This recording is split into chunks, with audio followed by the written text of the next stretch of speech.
In July of 1916, a series of shark attacks occurred along the coast of New Jersey.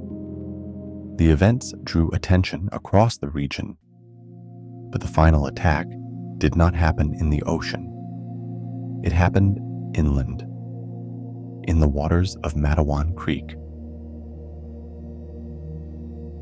Matawan Creek runs inland from the coast of New Jersey, narrowing as it moves away from open water. By the time it reaches the town of Matawan, it no longer resembles the ocean. The water is calmer, the space more contained. Banks rise along the edges, lined with trees and small paths that lead down toward the creek itself. In the summer, the area becomes part of daily life. Children enter the water to cool off. People gather nearby. The creek is not treated as a place of danger. It is familiar, accessible, close to home. Unlike the open ocean, where distance and depth suggest what might exist beyond sight, the creek feels limited, defined.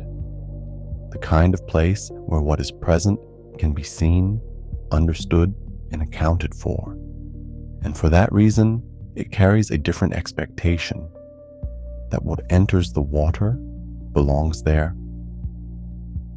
In early July of 1916, reports began to emerge from the New Jersey coastline.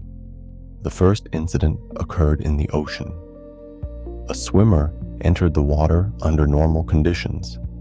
A summer day, open shoreline, nothing that suggested immediate danger. What followed was sudden. The attack was not prolonged. It happened quickly, leaving behind uncertainty as much as shock. At first, the event was treated as isolated, a rare occurrence, something that, while serious, did not suggest a broader pattern. Then it happened again. Another attack along the coast. This time the awareness changed. The connection between the events became harder to dismiss. People began to speak about the possibility of danger in the water. Warnings were considered. The shoreline, still active, still used, carried a different tone. But even then, the situation remained contained to the ocean. The threat, whatever it was, belonged there, out in open water, at a distance from places that felt more controlled, more familiar, and far from the narrow inland stretch of Matawan Creek. Away from the coastline, Matawan Creek remained unchanged. The reports from the ocean did not fully carry into the town in a way that altered daily routine. The creek was not the ocean. It was narrower, shallower, contained within a space that could be seen from one side to the other. The water moved slowly in places, reflecting the trees and sky above it. Along the banks, the ground sloped down in small paths worn by repeated use. Children gathered there, moved in and out of the water without hesitation. The creek held a different meaning than the shoreline. It was close, familiar, a place where the boundaries felt clear.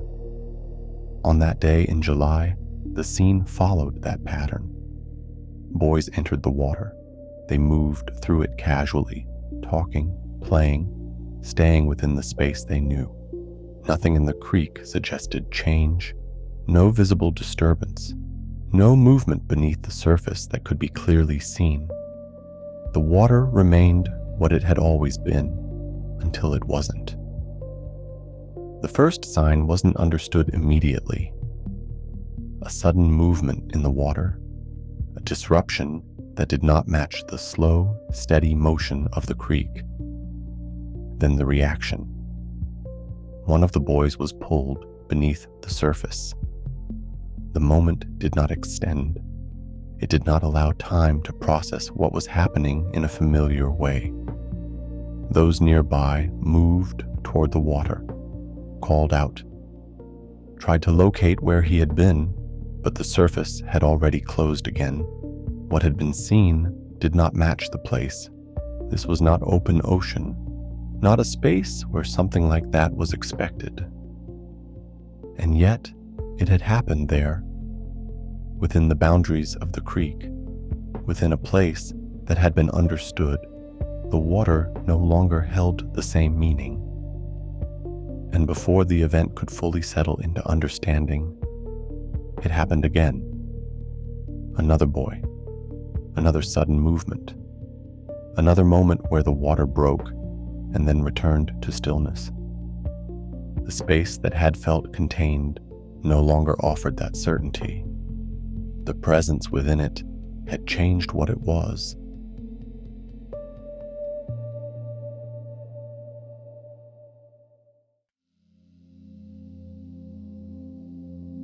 In the days that followed, the events at Matawan Creek became part of a larger sequence. What had begun along the coast had extended inland, into a place that had not been considered part of that pattern.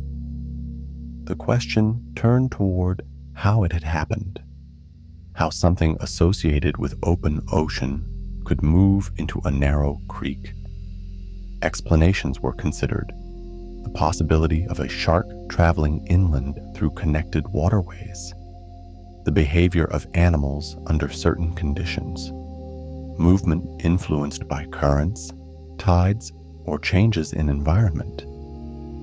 But even with those explanations, the event remained difficult to place fully within expectation. The attacks had not remained where they were first observed. They had crossed into a different space, one that had been understood as separate. The sequence of events did not continue in the same way after that. The attacks stopped. The water returned to stillness, and the creek became once again a place that appeared unchanged, but the understanding of it had shifted. A boundary that had once felt clear between open ocean and inland water no longer held in the same way. What remained was the record, a series of events that began in one place and ended somewhere they were not expected to reach. That was tonight's story. You've been listening to The Midnight Box. Wherever you are, thank you for listening. Good night.